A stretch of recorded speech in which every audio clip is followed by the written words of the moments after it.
Halo, apa kabar semuanya? Jadi baru aja kemarin akhirnya aku nonton film yang sebenarnya dari awal aku nggak ada rencana untuk nonton. Karena ketika ngelihat konsep yang dibawakan, aku ngerasa kayak nggak terlalu engaging mungkin ya bahasanya ya. Nggak terlalu menarik lah, setidaknya buat aku pribadi gitu.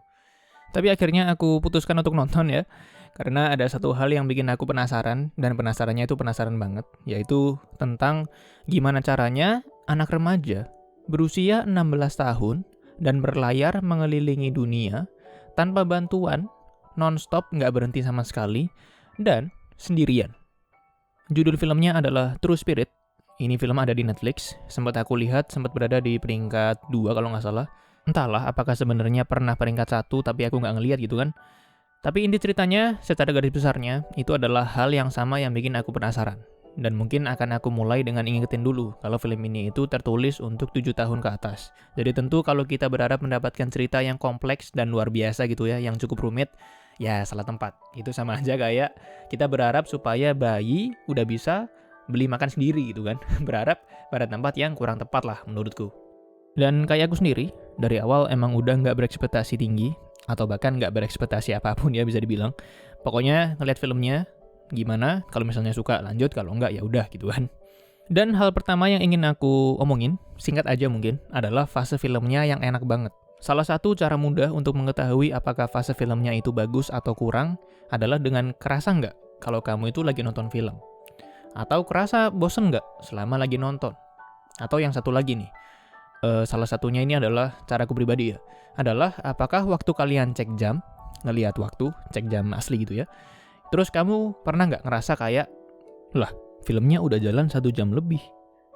Nah, itu salah satu alasannya adalah karena fase filmnya yang emang enak banget atau bagus banget. Dan untuk film ini, aku ngerasain contoh yang ketiga, nonton, lama, terus aku baru inget kalau aku masih harus melakukan sesuatu nanti, dan harus keluar gitu kan. Jadi aku ngelihat filmnya tinggal berapa lama lagi dari penanda waktu yang ngeliatin filmnya tinggal berapa menit itu yang ada di Netflix, yang misalnya kita gerakin mouse atau mungkin ngeklik layar dari HP, kemudian kan keluar kayak merah-merah yang garis gitu kan.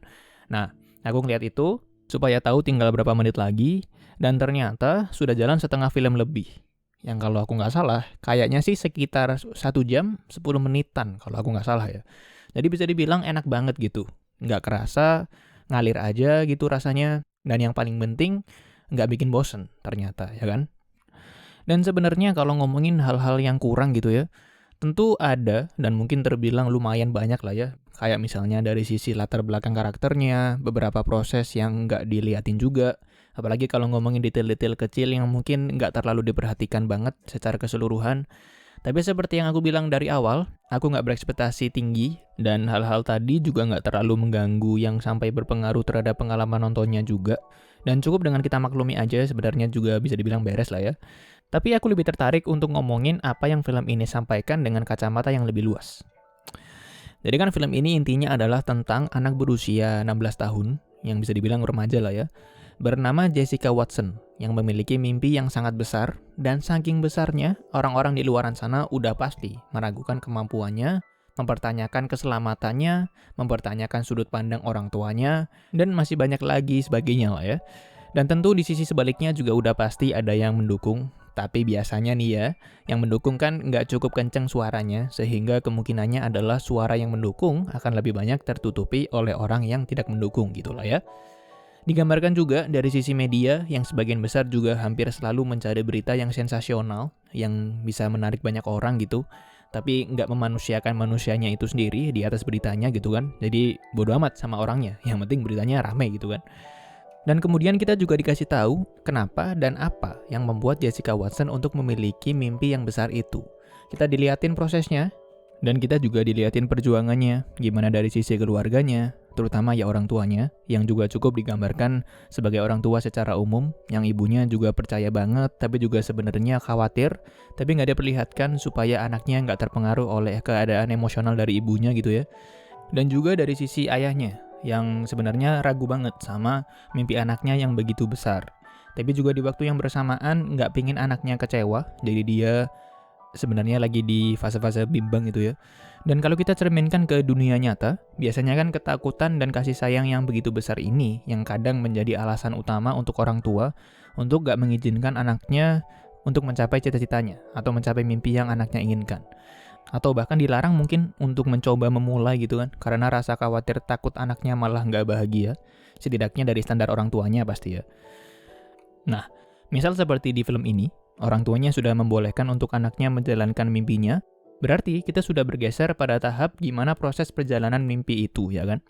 Seperti Jessica Watson, pasti hampir semua orang memulai langkah pertamanya dengan semangat, dengan perasaan semua akan baik-baik aja, dan segala hal ke depannya akan berakhir seperti yang kita harapkan. Jessica menjalankan langkahnya dengan sangat baik, ternyata dia berhasil melewati beberapa rintangan, persis seperti yang mereka rencanakan, hingga sampai pada satu waktu di mana laut tidak menghembuskan anginnya sama sekali. Sama halnya dengan ketika kita berada di tengah perjalanan dan merasa bahwa dunia sama sekali nggak mendukung rencana kita, semua hal nggak berjalan dengan baik, dan disitulah juga keteguhan hati kita diuji. Dan Jessica, yang mungkin karena berumur masih muda ya, walaupun aku cukup yakin kalau kita berada di kejadian yang sama juga akan goyang ya mentalnya pasti. Jessica terlihat mulai nggak bahagia, udah pasti mulai putus asa. Banyak nangis dan bahkan mungkin udah terpikir juga kalau kayaknya aku akan mati nih. Apalagi selama prosesnya itu kita juga udah tahu sendiri kalau dia itu sangat kesepian.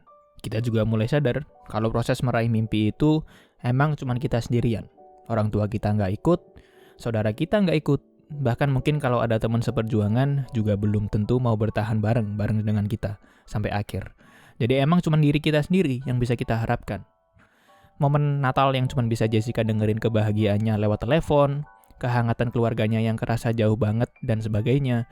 Apalagi filmnya juga menegaskan kesedihan itu dengan warna yang beda banget. Kontras banget. Ketika kita dilihatin kondisi di rumah, warnanya itu kekuningan, terkesan hangat dan nyaman. Tapi ketika kita lompat ke sisi Jessica, warnanya berubah menjadi kebiruan, sepi, dingin, sedih, dan tentu nggak kerasa nyaman sama sekali. Balik lagi, kita harus ingat kalau emang banyak hal yang secara sadar ataupun enggak, emang harus dikorbankan. Waktu, tenaga, kedisiplinan, kekuatan tahan sakitnya, dan kemungkinan matinya kalau kita tidak menjalankan semuanya dengan baik. Dan sedikit spoiler, kalau misalnya kamu nggak mau kena spoiler sama sekali, ya tutup sekarang dan lanjut nanti di menit-menit yang aku kasih di videonya. Yang mana juga hampir kejadian ke Jessica Watson. Dia juga hampir mati juga. Jadi emang intinya adalah hal-hal yang harus dikorbankan. Yang dengan begitu, nanti hingga harapannya juga seperti Jessica Watson, yang pada hari ke-210-nya, dia berhasil berlayar mengarungi lautan dunia sendirian, tanpa bantuan, non-stop tanpa berhenti sama sekali. Ya, jadi secara keseluruhan, mungkin ini emang film yang nggak didesain untuk menjadi film yang sempurna ya, dan memang ada beberapa hal yang harus kita maklumi kalau pingin menikmati film ini. Tapi aku suka banget dengan kejujuran yang film ini kasih kepada kita. Rasa autentik kalau memang hal-hal yang seperti ini yang mungkin memang akan malah terjadi di dunia nyata. Dan aku merasa diingatkan lagi juga, kalau emang jalan yang tujuan ujungnya adalah untuk membuat kita bahagia, biasanya juga emang nggak selalu mudah. Dan sedikit fakta menarik, film ini dibuat dari kisah nyata, cerita yang sama, perjuangan yang tentu juga sama. Jessica Watson di tahun 2010, di usia 16 tahunnya, menjadi orang termuda yang berhasil mengarungi lautan dunia tanpa bantuan, tanpa berhenti sama sekali, dan juga sendirian. Entah kenapa sedih banget loh, guys, ngelihat perjalanannya itu. Pingin nangis saya. Tapi ya udah, terima kasih banyak semuanya sudah menyempatkan waktunya untuk menonton video ini. Semoga sehat selalu semuanya. Bye-bye.